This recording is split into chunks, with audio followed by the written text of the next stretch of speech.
Le forum de discussion du mardi 12 juin 2023, nous y sommes avec Charles Alban Daoui. Charles Alban Daoui, bonjour. Bonjour Latifat. À la prison civile d'Accra-Misrété, les chats et les souris mangent, boivent et dansent ensemble. Quels sont les faits qui vous font dire cela?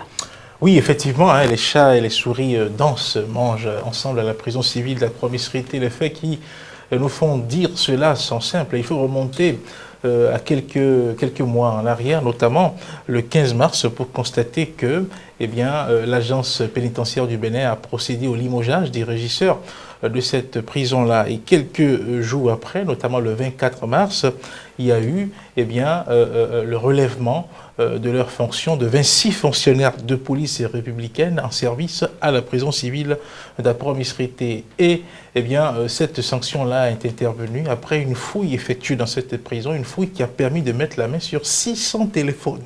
Vous imaginez 600 téléphones dans un milieu carcéral avec des pockets Wi-Fi, avec d'autres objets interdits d'usage au sein d'une prison.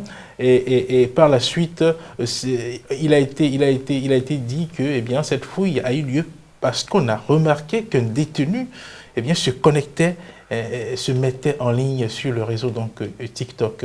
Donc les gens ont été alertés et par la suite, ils ont fait des fouilles qui leur ont permis de mettre la main sur tous ces articles-là, tous ces objets-là qui sont interdits d'usage dans la prison civile d'Accra-Misrété. Et par la suite, le 28 mars, il y a eu la nomination d'un nouveau régisseur dans cette prison. Donc quand vous voyez tous ces faits-là, quand vous les mettez ensemble, vous vous demandez mais où est-ce qu'on est concrètement? Est-ce que dans la prison telle qu'on nous en parle, la prison qui est un espace de privation de liberté, comme entendu, il est vrai que les prisonniers ont des droits, il est vrai que les prisonniers doivent jouir de certains droits, mais à voir ce qui est dit, à voir ces constats-là, ces faits, on se rend compte que oui, mais tout cela n'a pu se faire que parce que ceux qui sont chargés, par exemple, de veiller à la sécurité des prisonniers, ceux qui sont chargés de veiller à ce que ces objets interdits-là ne soient pas utilisés, laissent faire tout simplement.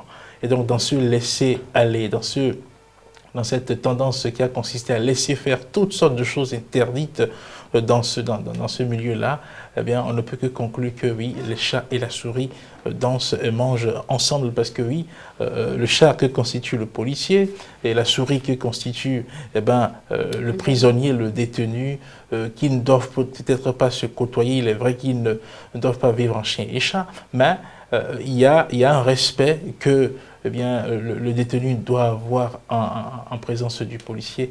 Apparemment, ce respect a disparu. Donc, les deux personnes qui, en réalité, ne sont pas faites pour collaborer, collaborent, mangent ensemble, font des choses interdites ensemble. Et finalement, c'est devenu totalement de la pagaille. Des policiers complices de prisonniers dans une affaire d'escroquerie. Qu'est-ce qui peut bien expliquer cela, Charles Alban Daoui? Oui, dans la même dynamique, on a vu par la suite que, après même la nomination d'un nouveau régisseur, la nomination de nouveaux agents à des postes stratégiques de la prison, on a constaté que récemment, il y a encore eu un autre cas d'escroquerie depuis la prison civile d'Accra-Misrété. Vous imaginez qu'un détenu soit en prison et arrive à escroquer près de 60 personnes. Une escroquerie qui a consisté à vider des comptes mobile money de ces personnes-là. Et cela s'est fait en complicité avec des agents de police qui par la suite ont été donc interpellés dans cette affaire. Donc, vous voyez, quand ça se passe comme ça, quelle explication on peut donner? On ne peut qu'interroger la conscience professionnelle. Parce que oui, un policier, ce n'est pas que celui qui porte l'habit du policier, celui que l'État a mandaté pour jouer le rôle de policier. C'est d'abord un être humain qui a forcément une conscience. Et donc, du coup, si cette conscience-là est dégradée, si cette conscience-là n'arrive plus à distinguer le bien d'avec le mal, si cette conscience n'arrive plus vraiment à faire la part de ce qui doit se faire, de ce qui ne doit plus se faire, il y a un problème qui se pose. Il y a un problème d'éducation qui se pose.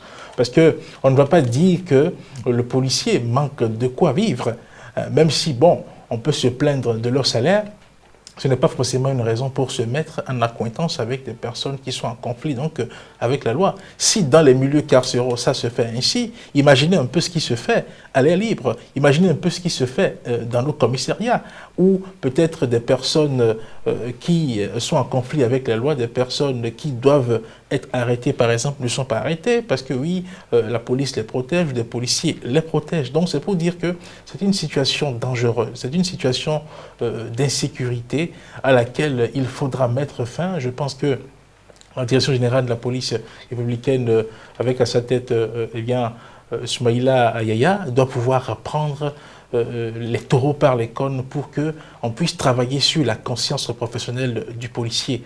Au Bénin, on ne peut pas comprendre que des gens qui sont censés empêcher une chose d'arriver sont ceux qui autorisent même cette chose-là. Donc il y a un problème de conscience qui se pose. Dans la formation des policiers, il ne faudra plus mettre seulement l'accent sur tout ce qu'ils ont comme coup, mais il faudra mettre l'accent sur la moralité de la personne. Il faudra mettre l'accent sur la conscience, la capacité de la personne à rester droit, à rester juste dans ce qu'il fait. Sinon que, si ce qui se passe en prison, là, on imagine un peu dans notre société, on imagine un peu ce qui se passe dans d'autres milieux, ça veut dire qu'il y a des accointances, des complicités dans tous les domaines, peut-être qui sont des domaines d'activité illicites, avec des agents de la police, des agents de la douane, etc., etc. Et cela fait que malheureusement, on n'arrive pas à atteindre les objectifs qu'on s'est fixés dans certains domaines en matière, par exemple, de lutte contre l'insécurité, de lutte contre certaines activités illicites qui se mènent donc en République du Bénin. Donc, pour finir, la conscience professionnelle, il faudra travailler à éveiller cela en tout agent de la police républicaine. Merci à vous, Charles Alban Daoui. C'est moi qui vous remercie. Mesdames et messieurs, c'est la fin du forum de discussion.